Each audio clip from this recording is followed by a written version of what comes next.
हे आहेत शिवसेनेचे धनुष्यबाणाचे म्हणजे शिंदेचे उमेदवार, जे प्रचार करत करत थेट ठाकरेंच्या मातोश्री बंगल्यासमोर गेले. तिथे तेव्हा काय घडलं पहा.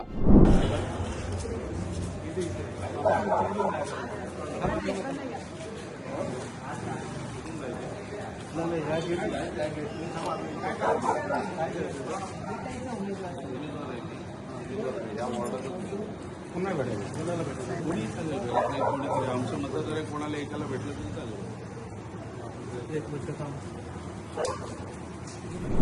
तर प्रभाग क्रमांक 93 मधील एकनाथ शिंदेचे उमेदवार सुमित वजाळे हे प्रभागात प्रचार करत होते. त्याच प्रभागात कलानगरचा भाग येतो, जिथे ठाकरेंचा मातोश्री बंगला आहे.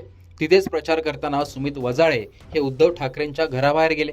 तिथे पोलिसांनी त्यांना अडवलं असता आपण या वॉर्डातले उमेदवार असून मतदारांना भेटण्यासाठी आल्याचं सांगितलं. कुणालाही एकाला भेटलं तरी चालेल म्हणत त्यांनी ते ठाकरेंकडे मत मागण्याचा प्रयत्न केला. त्यामुळे शिंदेच्या उमेदवाराची चर्चा होते. प्रभाग क्रमांक 93 मधून 2017 मध्ये शिवसेनेच्या रोहिणी कांबळे या नगरसेविका म्हणून एकतर्फी निवडून आल्या होत्या. त्या उद्धव ठाकरेंसोबत कायम राहिल्या आणि त्यांनाच ठाकरेंनी आता पुन्हा संधी दिली. तर सध्याचे शिवसेनेचे उमेदवार सुमित वजाळे यांच्या पत्नी राणी वजाळे यांनी 2017 मध्ये रिपब्लिक पार्टी ऑफ इंडियाकडून निवडणूक लढवली होती आणि त्यांना केवळ 2700 मतं मिळवता आली होती. आता पुन्हा एकदा कांबळे विरुद्ध वजाळे असाच सामना इथे रंगतोय. मातोश्री बाहेर प्रचार करताना सुमित वजाळे नेमकं काय म्हणाले ते ऐका. कलानगर मधील सर्व मतदारांना मी शिवसेना पक्षाचा, बाळासाहेबांच्या पक्षाचा अधिकृत उमेदवार म्हणून विनंती करतो की आपण येणाऱ्या 15 तारखेला धनुष्यबाणासमोर बटन दाबून मला भरघोस मतदानाने विजयी करा. या ठिकाणी शिवसेना पक्षाचा, अधिकृत पक्षाचा, अधिकृत चिन्हाचा मी सुमित वजाळे हा उमेदवार आहे. तरी आपण सर्वांनी मला या ठिकाणी सहकार्य करावं अशी मी या कलानगर मधील सर्व मतदारांना विनंती करतो. या इकडे जरा मी बोलते आता.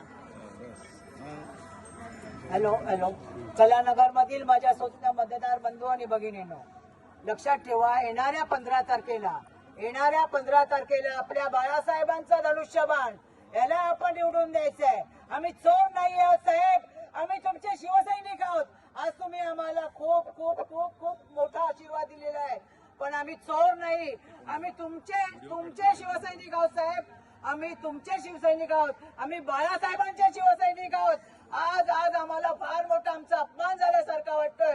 लक्षात ठेवा, कलानगर मधील शिवसैनिकांनी, कलानगर मधील मतदारांनी लक्षात ठेवा, येणाऱ्या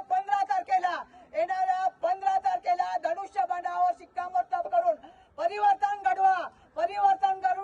चोरांना नाही तुम्ही शिवसैनिकांना बाळासाहेबांना निवडून आणणार आहात. इतकं लक्षात ठेवा. इतकंच बोलते मी. धन्यवाद. जय हिंद, जय महाराष्ट्र, जय भीम. वंदे भारत माता की. बाळासाहेब ठाकरे यांचा.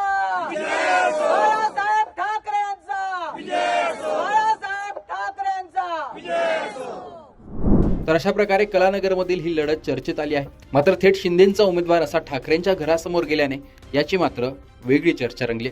एकूणच कलानगरमधील ही लढत आणि उमेदवाराने ठाकरेंच्या घराबाहेर जाणं याविषयी तुमचं मत कमेंट बॉक्समध्ये सांगा.